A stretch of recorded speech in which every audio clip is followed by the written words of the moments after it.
I sold everything. My house, my truck, even my dad's old tools. All for a future I believed in. I thought Alethea was that future. She said all the right things.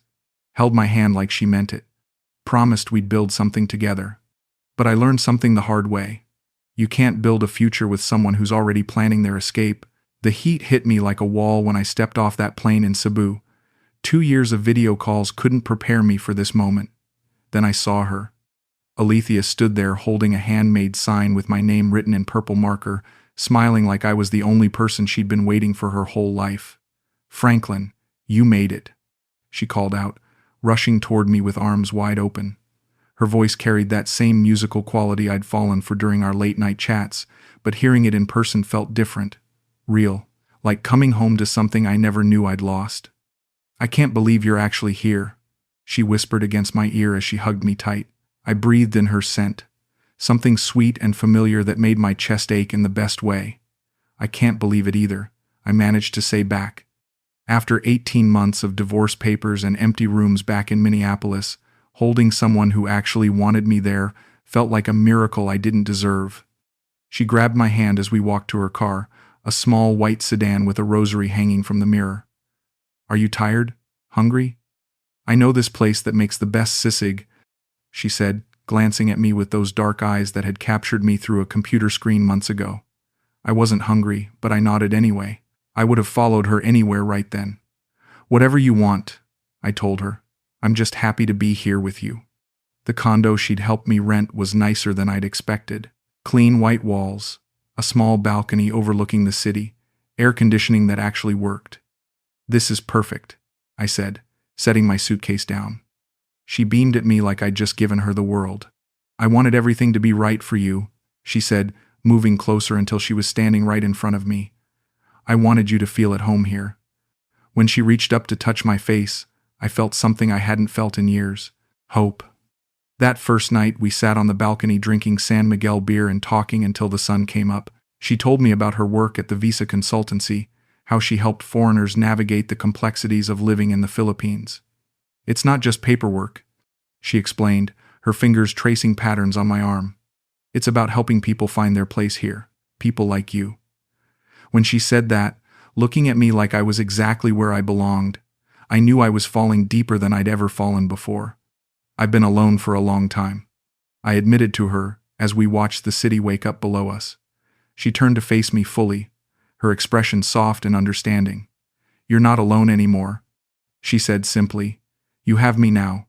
The way she said it, with such certainty and warmth, made me believe that maybe, just maybe, I could start over. Maybe I could be happy again. Within a week, Alethea had basically moved in. Her clothes hung next to mine in the closet. Her shampoo sat next to my razor in the shower. She'd arrive each morning with fresh fruit from the market, humming while she made coffee. "Good morning, baby," she'd say, kissing my forehead like we'd been together for years instead of days. I'd never experienced anything like it.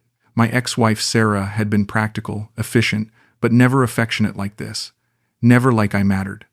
"You know," I said one morning as she handed me a perfectly prepared cup of coffee, "I've been thinking about selling my house back home." She paused for just a moment, then smiled wider than I'd seen yet. "Really? That's a big decision," she said, sitting down across from me at the small table. "What made you think of that?" I told her the truth. That this felt more like home than Minnesota ever had.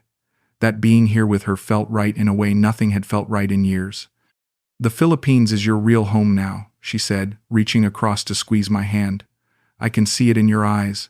You're different here, happier." She wasn't wrong.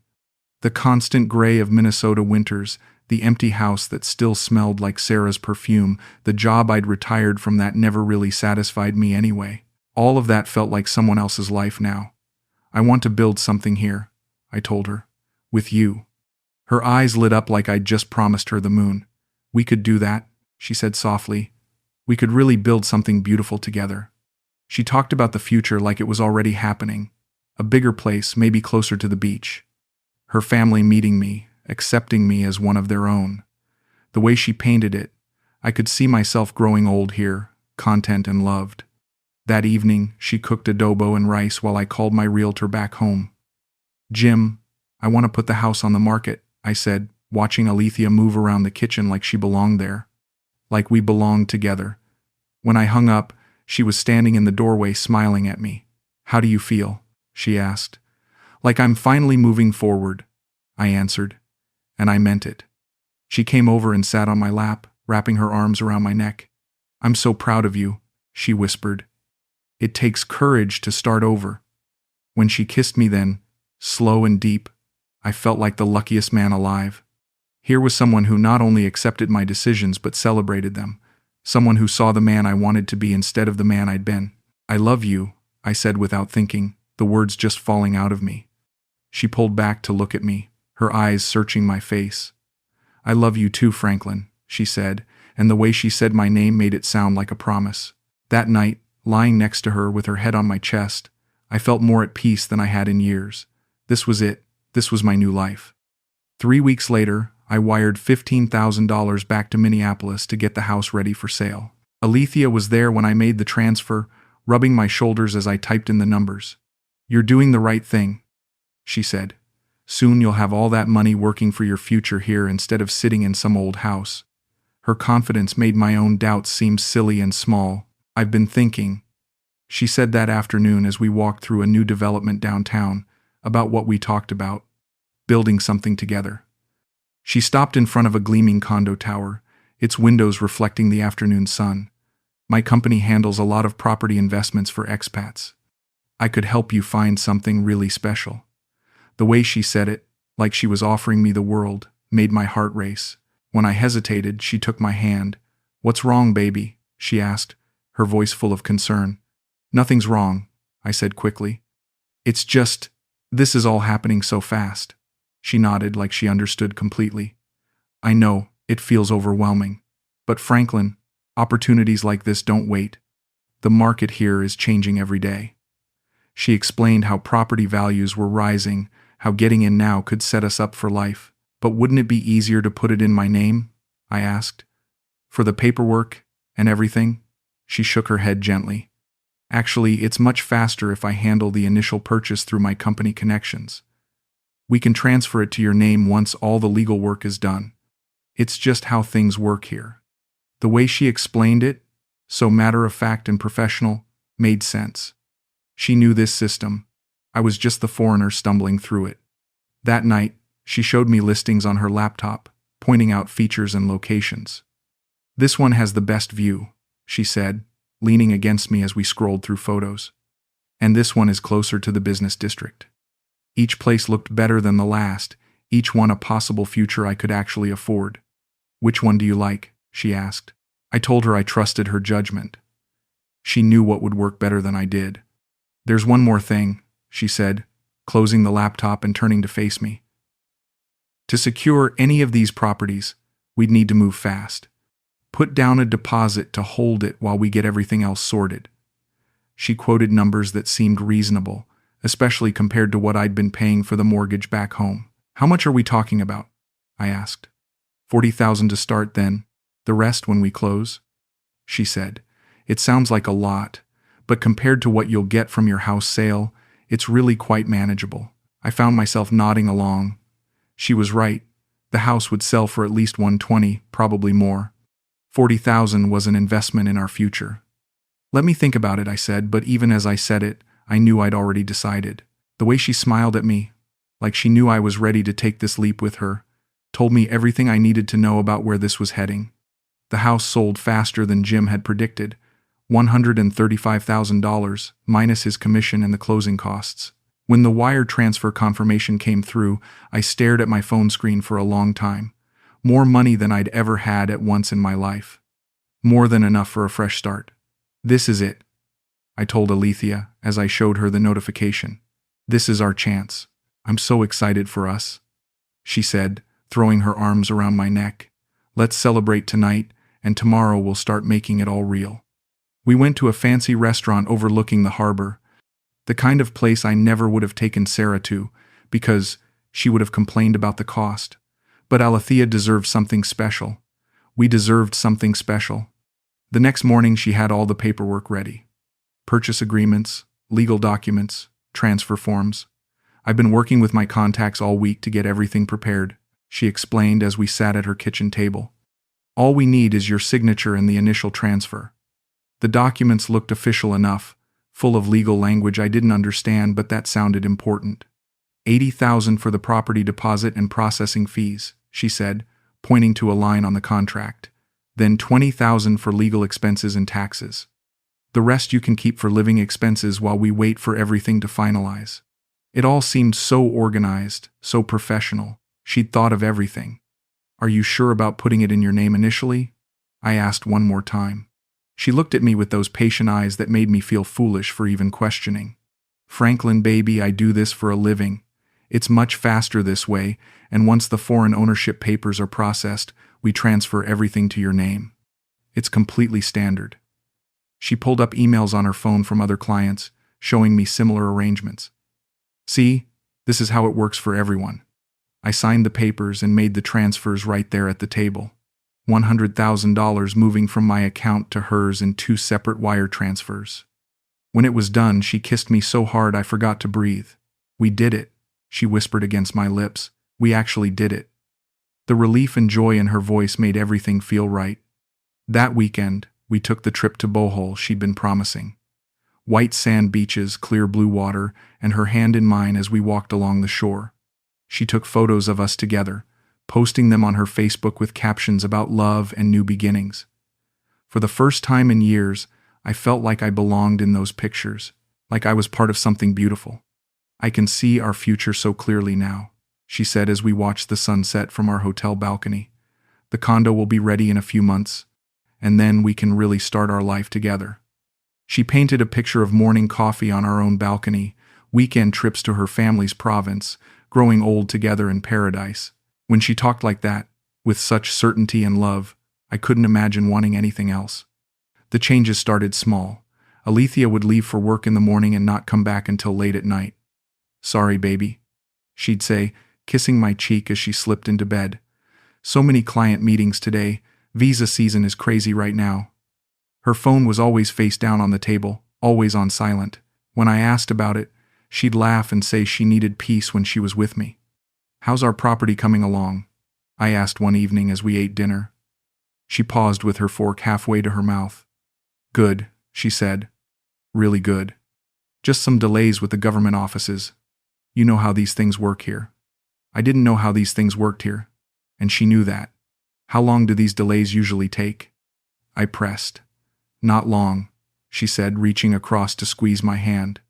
I promise, everything is moving forward. Days turned into weeks of the same pattern. She'd leave early, return late, always with explanations that sounded reasonable but felt hollow. Her laptop, which she'd always shared freely before, was now password protected. Work confidentiality. She explained when I mentioned it. I handle sensitive client information. When she said things like that, I felt guilty for even wondering. She was a professional. I was just an anxious boyfriend. But the loneliness was getting to me. Sitting in that condo all day with nothing to do but wait for her to come home. I'd tried exploring the city on my own, but everything felt foreign and overwhelming without her there to guide me. I feel like I barely see you anymore, I told her one night. She curled up against me, her voice soft and apologetic. I know, baby, I hate it too, but this is just temporary. Once our place is ready and your residency is sorted, everything will be different. Can I come with you sometime? I asked. To your office or to meet some of your colleagues? She was quiet for a long moment. It's really boring work stuff, she finally said. Lots of Tagalog and legal jargon. You'd hate it. Then she kissed my neck and whispered, Besides, I like having you here when I come home. My handsome American waiting for me. The way she said it made me feel needed, important. Like I was being silly for wanting more. One afternoon, I walked to the address she'd given me for her office. Just curious, I told myself. Just wanted to see where she spent her days. But the building directory didn't list any visa consultancy firms. When I asked the security guard, he looked confused. No, sir, he said in English. No visa office here. I stood on the sidewalk for 20 minutes, staring up at the building, trying to make sense of what I'd found. Or what I hadn't found. That night, I didn't mention what I'd discovered. Instead, I watched her face as she told me about her day, looking for something I couldn't name. She seemed tired, distracted. Everything okay at work? I asked. Just stressful, she said, not meeting my eyes. But we're almost there, baby. We're so close to everything we've been working toward. When she smiled at me then, it didn't quite reach her eyes, and for the first time since I'd arrived, I felt something cold settle in my stomach. I have to go handle the final property registration today, Alethea said that Tuesday morning, kissing me goodbye like she had every morning for weeks. This should be the last big hurdle. She was wearing a dress I'd never seen before, navy blue with small flowers. Her hair was styled differently too, more formal. You look beautiful, I told her, and her smile seemed genuine for the first time in days. I might be late tonight, she said from the doorway. These government offices, you know how they are. But after today, we should have all the approvals we need. She blew me a kiss and was gone, leaving behind only the faint scent of her perfume and a promise I would never see fulfilled. By midnight, I was pacing the small living room. Her phone went straight to voicemail. "Hey, it's me," I said after the beep. "Just wondering how everything went today. Call me when you get this." I tried to sound casual, but worry was creeping up my throat like bile. Wednesday morning came with no word. I called the number she'd given me for her office, but it just rang and rang. I tried her phone again, and this time it didn't even ring. Just a mechanical voice telling me the number was no longer in service. That cold feeling in my stomach spread to my chest, making it hard to breathe. Thursday, I went back to that building, where her office was supposed to be. This time I talked to more people, described Alethea to anyone who would listen. The security guard remembered me from before. "Sir, I tell you already," he said, looking at me with something that might have been pity. "No visa office here. Maybe you have wrong address?" But I didn't have the wrong address.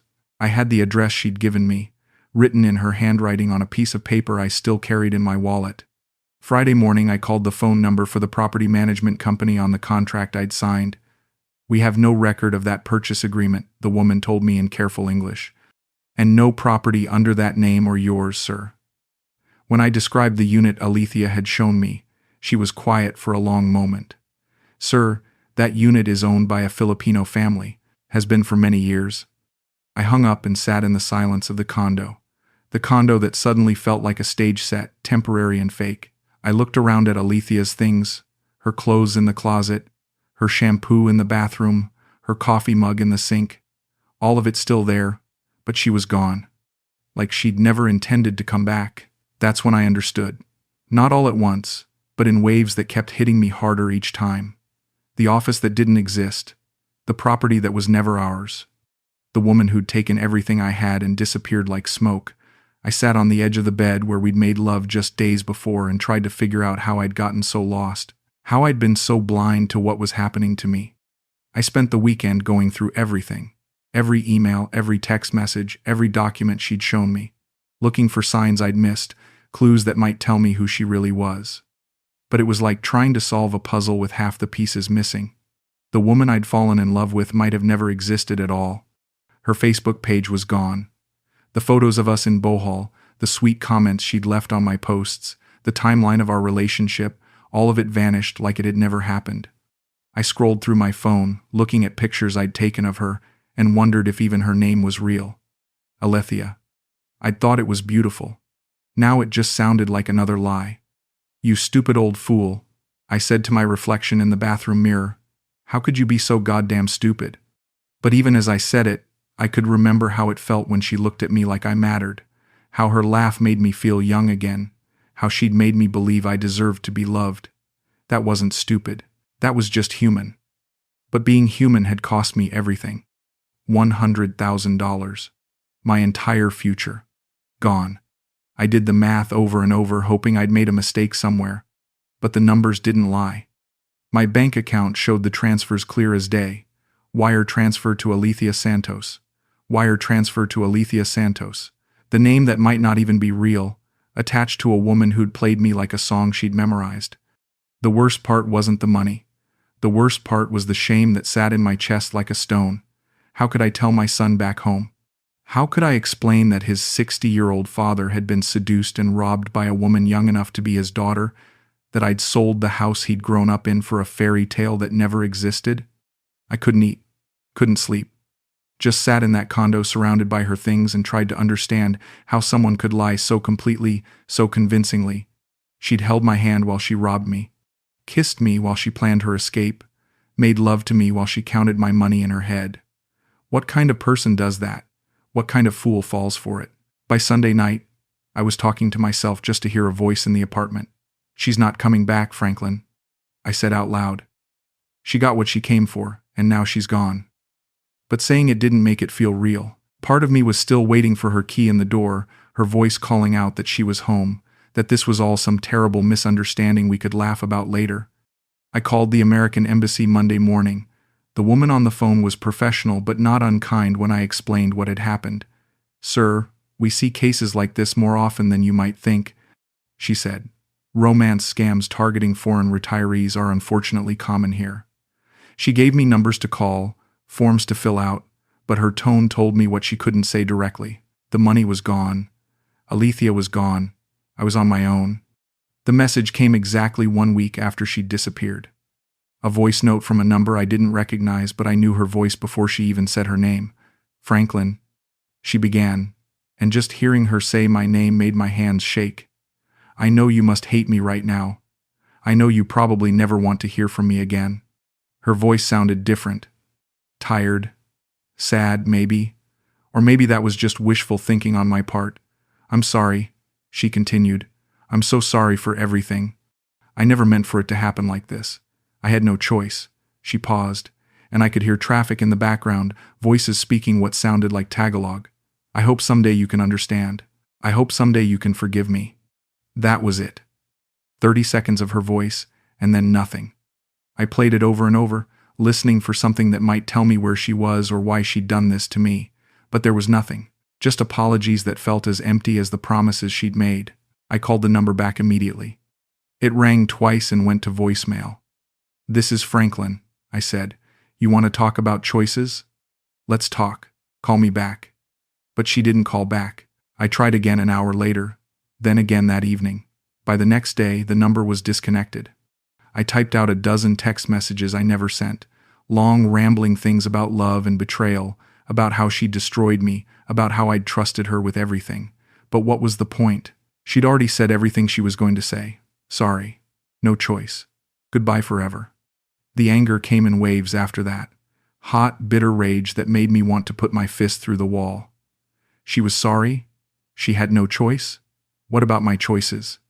What about the choice to trust her, to love her, to build a future with her? She'd taken all of those away from me and replaced them with nothing but empty apologies and silence. But underneath the anger was something worse. Relief. Because hearing her voice proved she was real. That what we'd had was real, even if it was built on lies. She hadn't forgotten me. She was sorry. Maybe that didn't change anything, but it meant something. It had to mean something. I saved the voice message and told myself I'd delete it later. But later came and went, and it was still there on my phone. 30 seconds of Alethea's voice apologizing for destroying my life. I hated that I kept it. Hated that I played it when the loneliness got too heavy. But it was all I had left of her, and letting it go felt like losing her all over again. Sitting in that condo with her clothes still hanging in the closet, I started making lists of what she'd taken, not just the money, though that was enough to bury me. She'd taken my house, my savings, my plans for retirement. She'd taken my ability to trust my own judgment. But the real theft was deeper than that. She'd taken my faith in love. In my 50s, after Sarah left me, I thought I was done with all that. Thought I'd missed my chance at real connection. Then Alethea came along and made me believe again. Made me feel like I deserved to be wanted, to be chosen. Now I knew better. I knew how desire could be manufactured, how affection could be performed, how a broken old man could mistake manipulation for love. She'd taken my sense of home, too. Minnesota had felt empty after the divorce, but at least it was familiar. At least I belonged there, even if I belonged alone. Here in the Philippines, I was just a mark who'd overstayed his welcome. A cautionary tale other expats would whisper about in bars. The guy who got taken for everything by a local girl. Worse than all of that, she'd taken my version of myself. For 3 months, I'd been Franklin the lover, Franklin the adventurer, Franklin who was brave enough to start over at 60. Now I was just Franklin the fool, Franklin, who'd been played by a woman half his age. Franklin, who couldn't tell the difference between love and a long con.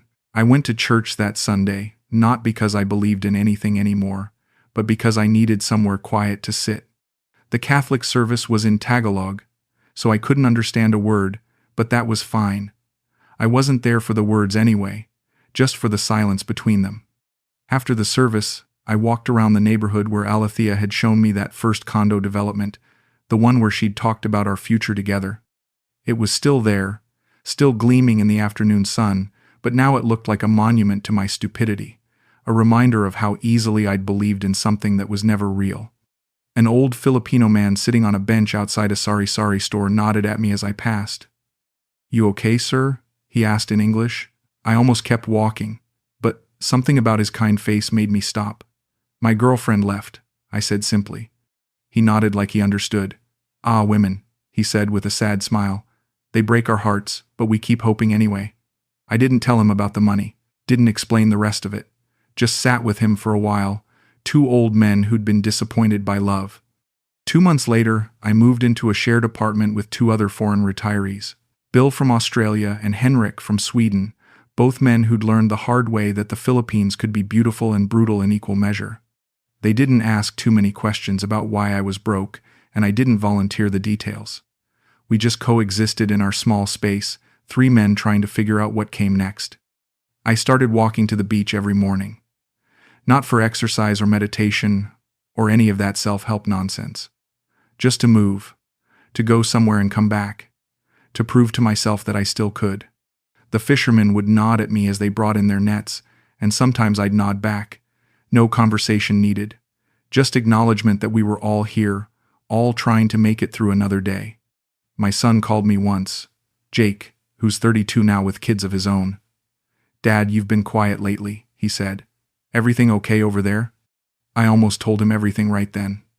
About Alethea, about the money, about how completely I'd destroyed the life he'd watched me build. But what was the point of passing my shame on to him? "Everything's fine," I said. "Just adjusting to life in paradise." He laughed and said he was proud of me for taking such a big leap. If only he knew how far I'd fallen. The condo where I'd lived with her is rented to someone else now.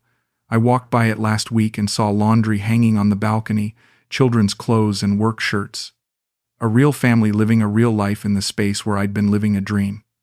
Part of me wanted to knock on the door, to tell them what had happened there, but they wouldn't understand, and it wouldn't change anything anyway. I think about Alethea sometimes. Wonder if she's running the same con on someone else, or if she's done with American retirees and moved on to other targets. Wonder if any part of what we had was real, or if every kiss, every laugh, every whispered, "I love you" was just her playing a role. I tell myself it doesn't matter anymore, but late at night when I can't sleep, I know I'm lying. The voice message is still on my phone. I don't play it anymore, but I haven't deleted it either. Maybe someday I'll be strong enough to let it go. Maybe someday I'll be able to remember the good parts without feeling like a fool for believing in them, but that someday isn't today. What I know now is this: I'm still here. Not the man I was when I stepped off that plane full of hope and possibility. Not the man I thought I'd become with Alethea by my side. Just me. 60 years old, broke, and wiser in ways I never wanted to be. But still here, still breathing, still walking to the beach every morning and coming back every afternoon. I don't know what that means yet. Don't know if there's another chapter to this story or if this is how it ends. Don't know if I'll ever trust anyone enough to love them again, or if I'm done with all that now. What I know is that she didn't kill me. She took everything I thought I needed to be happy, but she didn't take my life. I'm still here. And maybe, for now, that's enough.